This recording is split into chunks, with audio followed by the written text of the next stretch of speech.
Let me tell you about the movie Harry Potter and the Sorcerer's Stone in 7 minutes.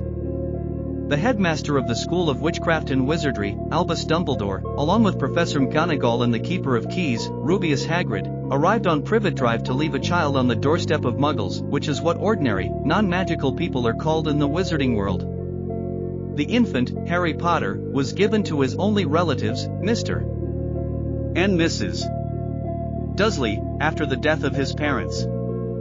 Growing up, Harry lived in a cupboard under the stairs and was not particularly loved by his aunt and uncle. For their son Dudley's birthday, the family went to the zoo, where Dudley was annoyed that a snake was just sleeping and ignoring him. However, the snake understood what Harry was saying. When Dudley noticed this and shoved Harry aside, the glass of the enclosure vanished, and the birthday boy fell into the snake's pit. Letters delivered by owls and addressed to Harry were constantly intercepted by his uncle, Vernon, who did everything he could to prevent Harry from receiving them. He tore them up, burned them, and even boarded up the mail slot. Exhausted by the relentless delivery, the Dursleys fled to a remote shack on a rocky island, but there, they were found not by owls, but by the gigantic Hagrid himself. That night was Harry's 11th birthday, and all this time, the Dursleys had never told him about his magical heritage. Aunt Petunia, the sister of Harry's mother, had always been jealous of her because she was a witch. Harry's parents had left him a sizable fortune, which came in handy for buying his school supplies. At Gringotts Wizarding Bank, Harry collected his inheritance, while Hagrid retrieved a mysterious, small package from another vault on behalf of Hogwarts. In a shop, a wand was chosen for Harry, or rather, the wand chose its master. The wand maker, Mr. Ollivander, remarked that another wand containing a feather from the very same phoenix had been used to create another wand. Its owner, he who must not be named, was responsible for the scar on Harry's forehead. Hagrid explained that the Dark Wizard's name was Voldemort. Long ago, he had sought followers, and everyone who stood in his path died, including Harry's parents. No one had ever survived except for the baby Harry. He was the one who stopped the Dark Wizard. No one knew what had become of Voldemort after that night, but the rumor was that he was dead. Taking the train to Hogwarts, Harry met fellow first-years Ron Weasley and Hermione Granger. During the sorting ceremony, the magical sorting hat placed all three of them into Gryffindor House.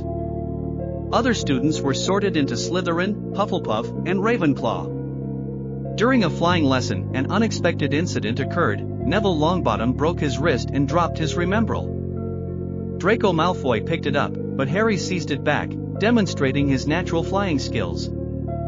Consequently, Professor McGonagall recommended him as the new seeker for the Gryffindor Quidditch team. He had a predisposition for it, as his father, James Potter, had also been an excellent seeker. While Harry, Ron, and Hermione were heading to their common room, a magical staircase changed direction. The kids took a forbidden route and stumbled upon a room with a giant three-headed dog guarding something. The sudden appearance of a mountain troll caused chaos. At that moment, the defenseless Hermione was alone in the girls' bathroom, which is where the troll headed. Harry and Ron rushed to her aid in time, and with the spell Wingardium Leviosa, Ron managed to knock the troll out with its own club. Later, Harry noticed his potions master, Severus Snape, limping and theorized that Snape had let the troll in as a diversion to get past the three-headed dog and steal the secret artifact it was guarding, and that the dog had bitten him during the attempt. His suspicions were confirmed during a Quidditch match. As Harry's broom was being jinxed, Hermione noticed Snape muttering a spell and, to save her friend, set the professor's robes on fire. Her bravery contributed to Gryffindor's victory, as Harry caught the golden snitch and lived up to everyone's hopes. For Christmas, Harry received an anonymous gift, an invisibility cloak. Putting it on, he went to the library to research Nicholas Flamel, whose secret was being guarded by the three-headed dog. Trying to remain unseen, Harry wandered into a room containing a mirror.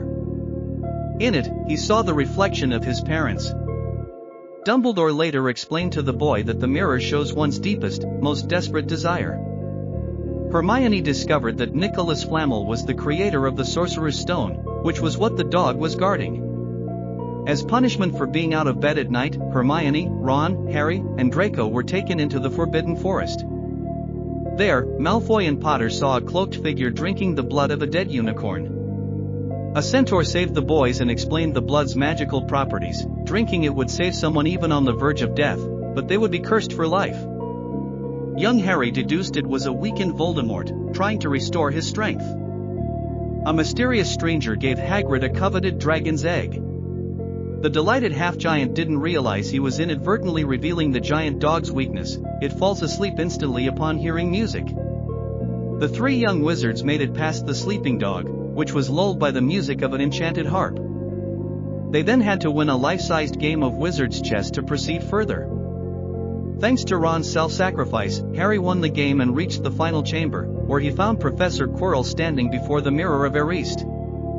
It was Quirrell who had tried to kill Potter during the Quidditch match. Snape had actually been trying to save him. The entire time, Voldemort had been living on the back of Quirrell's head. The Dark Wizard needed the Sorcerer's Stone to restore his body.